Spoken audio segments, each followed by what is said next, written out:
So this is going to be my new tank build using primarily the Winter's Embrace skill tree line and a destructive ice staff. This is my tank Craftmaster, basically. So it's a Craftmaster that's also a tank, because I wouldn't want to do a Craftmaster with DPS or a Craftmaster with a heal, because you need those extra skill points to do those various jobs. But instead I wanted to do a tank Craftmaster, because all I have to do really is sit there and take damage. So we'll go ahead and we're gonna do 54 skill points into our health here. So we're just gonna go ahead and let that build up. We're gonna do 54, and then we'll do 10 in Magicka, because that's gonna be our primary resource. We're gonna go ahead and update all of our crafting skills as much as we can. The only crafting skill that you do not need in any of the sections is Keen Eye. The last one you're gonna prioritize is Hireling, but you definitely don't need Keen Eye. Don't worry about that. Everything else you wanna max out. So we'll go through our woodworking, we'll go through our clothing, we'll go through our blacksmithing, and then we'll take it over to enchanting and raise the things that we can there. You don't really need to put anything into hireling, but when you're just trying to build the crafting skill, I think it's a great resource to use because of the fact that it makes you get the resources just mailed to you every day, basically. Next up, we're going to go ahead and do all of our racial abilities. It's great to use Orc because they have the heavy armor racial buff, and they also have the crafting inspiration buff, so that's perfect. And then we get the boosted weapon spell, boosted health, and then stamina. That helps out in general. Next up, what we're going to do is do our heavy armor buffs, of course, because we need to have that armor. We're going to go ahead and go straight for destructive touch here. So obviously, if you don't have your destruction staff skill tree built up, you'll have to go ahead and get Force Shock first and then take it from there. But destructive touch will then turn into clench, which is going to be used as our taunt, and then the taunt basically takes the attention of the enemy, and then you'll basically be the target for all of their damage and things like that. It's great. Thank you so much, Boost, for the raid. So with this build, we're gonna be I'm gonna use Sleet Storm as my ultimate. We gotta use Frost Cloak. That's so we can have that extra defense, being that we're a tank, of course. One of my favorite moves to use is Impaling Shards, and this one's good for a tank because it actually is based around your actual health stat, which is great, and we'll evolve that into Gripping Shards, which again immobilizes them, does damage, and it's based on your max health. Then we'll get Arctic Wind, and we're gonna use this one, turns it into an attack that also heals you. This one mainly does healing. Being that I'm a tank, I want to be able to regenerate as much health as possible while I'm being attacked, so I'm gonna use the health version. I'm not worried about doing damage as my tank. My tank's priorities are crafting and being a tank, you know? And then Crystallized Shield, I'm not worried about that. Then we have our passive abilities under the Winter's Embrace. This one here, Glacial Presence. Enemies and allies who have recently chilled take 5% more critical damage. That's awesome. We'll get Frozen Armor, which gives us a bonus based on how many Winter's Embrace abilities we have on. Icy Aura. And now again, with these builds in ESO, you can actually do a 2-bar system, which is like, you know, we have our primary bar here, and then if I press Y, it'll swap us to our secondary bar, which is our backup. But this build here, we're doing a single bar, so it's like I won't have to do a lot of switching in the middle of battle or anything like that. It's just the one bar, that's all it's going to be. Advanced skill here, we have Permafrost for our ultimate. So the regular version usually just surrounds them in the icy violent storm, does frost damage, you know what I mean, and decreases their movement speed by 40%. If the upgrades we have for that, let's see, increase our weapon and spell damage after activating, or increases the snare potency, applies chilled status, but at the expense of damage done, increases duration.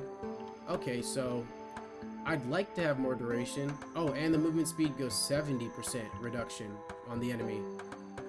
I think we'll go with Permafrost, and that is the advised one for our tank build. The advised skills don't always line up to what the best actual method is, but it is a great place to start when it comes to just figuring out how you're going to do your build. And I don't look up a lot of meta builds or builds online when I'm doing my ESO characters, or any character in any game for that sort. Never into the meta. I like to just mix and match and play the game as I would.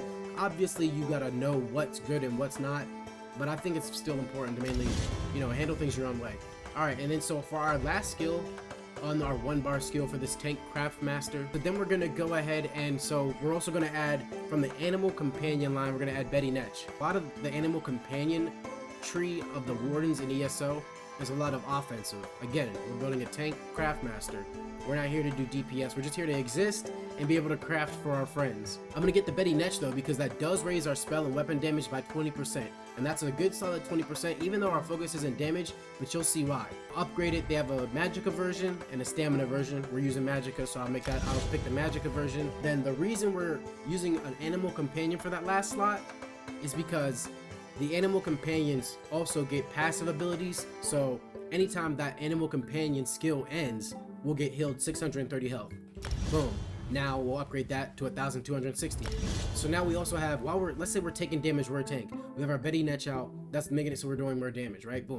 That spell ends, we just got healed while we're a tank and we're taking in damage and we have passive healing going on. Passive healing, good armor, and good recovery on your health and things like that. You know what I mean? Things like that are what I feel build a good tank. A Flourish, this increases our Magicka and stamina recovery by 6% and 12% after upgraded if we have one slotted, which we do. So that little 12% boost is nice. Increase our armor penetration, that's another damage thing.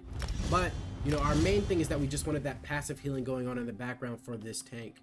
And then that's pretty much all we need there. Again, my goal with this one is this is my Craftmaster first, my tank second, and so I don't need a whole crazy bar of DPS and things like that on this character. This is just here to build things for my other characters, for my friends, and to be a supporting role. But I didn't want to be a healer in a Craftmaster because, you know, I'm wasting skill points trying to do a balance between healing and crafting or DPS in crafting. It's easier to be into your health and armor and then just use most of your skill points towards crafting, and then whatever remains you use for whatever remains, you know. This is a cool thing about the destruction staffs, right?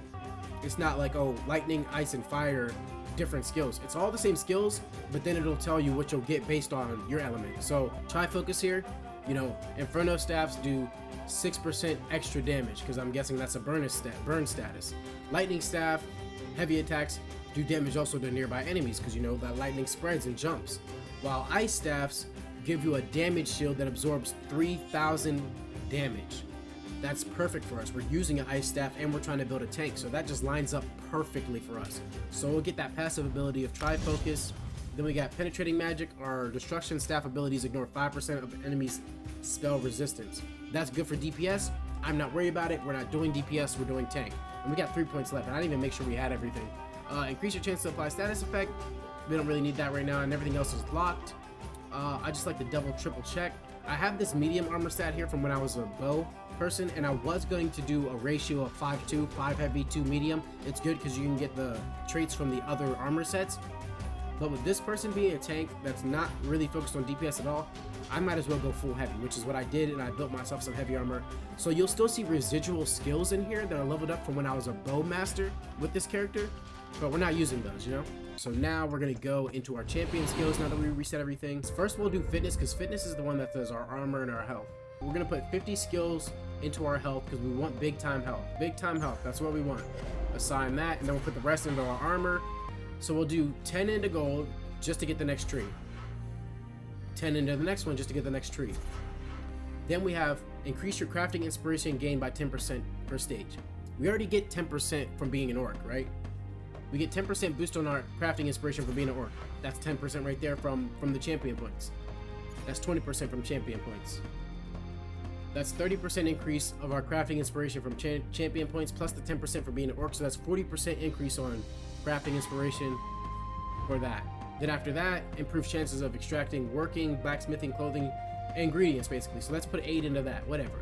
We still need to get that to 50, but for now, that'll have to work. So then here, let's go back into our warfare. Increase our Magicka. When you begin bracing, you gain a damage shield that absorbs 5,000 damage for 3 seconds. I'll have to think back on that one when we get more champion points, but for now, to be completely honest, I'm just looking to increase our Magicka. So let's go ahead and set that there. Go back in, we got 23 more points, right? And let's do more max Magicka. And that fills us out on max Magicka. Confirm. And that's how we're gonna distribute our champion points for this craftsman tank build. So let me know what you think of the build. Again, this was my Tank Craftmaster build for ESO. For any new or casual players, it's not too deep on equipment or items, or it's mainly about the skills and my rationale behind combining a tank with a crafting character I hope that brought you some guidance for any characters that you might build in the future. For more, please do subscribe on YouTube. Follow me here on Twitch, and or if you're watching this on TikTok, follow me there. I don't know why I'd be doing a build on TikTok, but hey, much love. Until next time, peace.